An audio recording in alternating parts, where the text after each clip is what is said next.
За тэгэхээр бурхан шишин буруутсантай одоо төвд ямар одоо хамаатай байна? Энэний одоо нарийн өчгөр юунд байна? За яахын аргагүй төвдөөс алсан, төвдөөс эхэлсэн энэ шарын шашны зан үйл бурхад сахиус шүтэн тэгээд түүний орон хангаа нутгийн талаарх асуудал төвдтэй шууд холбогддог.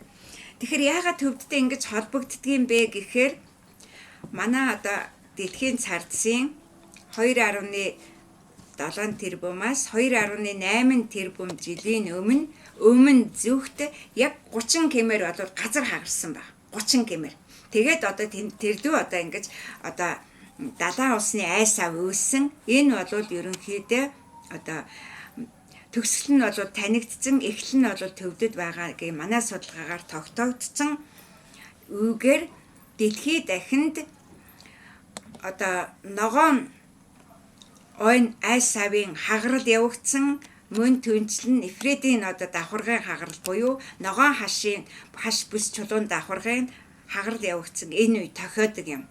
Энэ бол одоо яг одоогийн энэ хатах Монгол эмэгтэйгийн үндэсний хувцас түүний одоо тэр хоёр мөрөн дээрх тэмтгэр толгой дээрх одоо малгай усны хэлбэр дүрсээр одоо сүүлийн одоо хэлбэр дүрсээ олсон. Эртнийх нь бол Инд морины Асиавд байсан тэр шумрын соёлын их сурвалжтай шууд холбоотой. Тэгэхээр явж шумрын соёл бол төвдийн соёлоор Монголд нэвтэрсэн байдаг. Тэгээ шумрын соёлыг тээгчид бол өнөөдрийн одоо сартууд иргэд болохыг бид судалгаагаар олж тогтоолоо. За тэгээд төвдөд ямар учиртай улс орон байгаад ийм байдлаар нөлөөлчихвэ гэх юм бол төвдөд ерөөсөө тухайн нутагт Бермийн нутгаас давшин амьдарч байгаа уулын нэргэд тэд бол мөсдөг болоход тэр нутагт амьдарч байгаагүй мөсдгөөс өмнө амьдарч байсан их сурвалж нь төвдөх биш болох нь батлагдсан. Төвдөд нэг аимшигтай онцлог бий. Өнөөдрийн төвд оронд төвд хүн буршаа одоо хадгалах эрхгүй. Өөрөөр хэлбэл төвдийн ясны газар төвд оронд байдгүй. Төвдөд яадаг вэ гэхээр өгсөн хүнээ гаргаад одоо довшо гэд одоо өгсөн хүнийг хайж аваа тийм ясчинд өгдөг. Ясчин аваачаа тэр одоо курсыг нь одоо тасчиж авахтаад одоо ингээд тас шавууг хайж шидэж хоололдог. Тийм одоо аимшигтай үйлдэлтэй. Тийм учраас одоо төвдөд бол тангад номоор бол Монгол оронд зан үйлийг хийж одоо тэр өгсөн хүний хойтхыг оншихдаа хүртэл тасын дуудлагыг хийж байдаг ийм одоо танхаа балмад явдаг Монгол оронд өдөөж байдаг. Энэ нь одоо ямар учиртай юм бэ гэхээр одоо төвдийн соёлыг бол шууд Монголд тангадын соёлоор дамжиж нэвтрүүлсэн байдаг. Төвдөд өөр нэг онцлог байна. Энэ бол одоо уул аваа хэмээн нэрлэх одоо уул аваанд чулуу аваадаад тэр чулуун дээр мод одоо босгоод модондоо өнгийн хадаг даавуу үйдэг. Энэ нь одоо ямар учиртай юм бэ гэхээр энэ бол төвд хүний одоо өвөг дээдсийн сүнсийг төвд оронд хадгалж байх тийм одоо манайхны ойлголтоор буудал суудал нь болдог. Ингэж одоо хухаа мод тэгээ хухаарсан одоо даавуу хадаг яндраар төвд хүний сүнсийг төвд оронд одоо тогтоон барьж өгсөн хүний сүнсийг хадгалж өвөг дээдстэй одоо залбирч ханддаг. Энэ хандлага нь төвд оронд ердөө далайн түвшнээс дээш 5,000 метрээс дээр тогтдоггүй гэж байгаа. Гэтэл одоо Монгол оронд яасан бэ гэхээр манж төвд тангад одоо ойрд тэгээд одоо соёлын холимогийг одоо ойлгож ингэж бүдлээд байгаа. Энэ уул авааны тахилга байгаа юм. Уул авааны тахилга ойрдын нутагт ямар байдгийг бэ гэвэл зүгээр чулуун эндэр босгодог. Өөрөөр хэлбэл зүгээр чулуун тавцсан босгоод түүн дээрээ идэ цагаагаа өргөж тавих ч юм уу одоо цайныхаа идэ дээж тавьдаг нэг ширээ маягтай юм. Одоо цагийн эндэр гэдэг нэг эндэрт гараад хүнүг хэлнэ гэдэг шиг. Гэтэл одоо энэ ойрдын энэ соёл нь бол одоо дорнот Монголд ямар байдалтайгаар өргөжсөн бэ гэвэл овоо босгоод тэр овоо бол дуграг хэлбэртэй одоо тийм хан туурахтай туурахгүй хоёр янз байна. Тэгээд тэр овооны голд мод босгоод хадаг юм уу одоо даавуу өнгийн даавуу зүүж тэгээд тангад ном онцлогын тахилгатай зан үйлийг үйлдснээр Монгол оронд тангадын одоо ёс заншны төрт ёсоор тангадын хатан хаан, төвдийн хатан хаан, манжийн хатан хааны сүнсийг Монгол оронд тогтоон барьж байршуулах тийм орон зайг үүсгэж байгаа.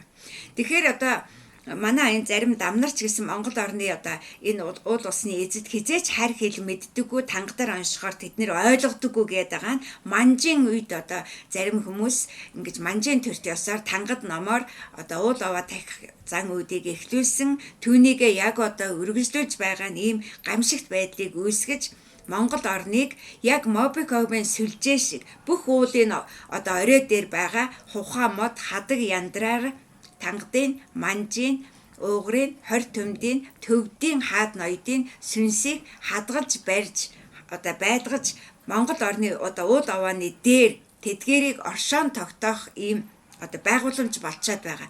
Энэнийг төрийн одоо тахилгаар үйлдэж байгаа нь Монгол оронд ямхан салхи орж ирэх аюулыг үүсгэж байгаа. Ямхан салхи гэдэг нь ямар учиртай юм бэ гэвэл далайн ёроод ялангуяа номхон далайн ёроод байгаа галт цагирэг хэмээх далайн ёроодын галт уулны орчмоос гал усны одоо харшилдаанаар мэдээж тэнд одоо уран цацрах идэвхт бодистой нэгдсэн тийм метан одоо тэр далайн ёроодоос дэгдэж одоо далайн одоо удирдлийн салхиар их газрын гүнлөв салхилж байгаа салхийг гэдэг. Тэгвэл энэ салхийг одоо энэ төвд тангад манжийн хаад ноёдын одоо сүнс үдэртэй хамт Монгол оронд дээдлэн тахиж байгаа энэ салхин дор дорны ирчүүд одоо хиймраас сэргээж байна гэж байгаа. Тэгээд одоо ялангуяа энэ алтан авааны тахилга, отхон тэнгэрийн тахилга, хан көхийн тахилга, сутаа тэгээд одоо бусад ийм одоо төрийн тахилгууд, орон нутгийн тахилгууд, Улаанбаатар орчмын энэ дөрвөн уулын тахилга гэх мэт цаашид бол одоо хувь хүний орон нутгийн тахилгууд, лам бөөгийн тахилга гэд Монгол оронд ерөөсө бүхий л одоо чүд авгар одоо тийм одоо толгод болгон, уул аваа болгон манж төвд тангад энэ төрт ёсны тахилгын зан үйлд автаж тэдгэрийн одоо хаадын хаттын сүнсийг тогтоон барьж Монгол орныг одоо бүрхсэн ийм аимшигтай одоо оюун санааны дарангуйлал явагдаж байгаа учраас энэнийг буулгахгүй юм бол Монголын ард түмэн оюун санааны эрхчлөөнд хүрэхгүй юм байна лээ. Маш хэцүү. Яг тэр дахиж шүтэж энэ одоо оюун санааны одоо боолчлолд оруулсан хаадуудын сүнсэн дээгүүр нь ингээд давхиад хадгалагдаад тахигдаад шүтэгдээд байгаа тэднэрээс одоо идэх хоол өмсөх хувцас гууж дадалж байгаа ийм үед түүнийгээ буулгах тийм одоо зарчим байдаггүй бодохыг бид нэр судалгаагаар олж тогтоолоо л да. Энэ бол орон зүгт ил дээр одоо тогтоосон зарилгаар тогтоосон тийм зарчим гэж үздэг. Тэгэхээр одоо би та бүхэнд Монголын ард түмэд, Монголын төр засагт оюун санааны эрхчлөөнд тэмүүлээч.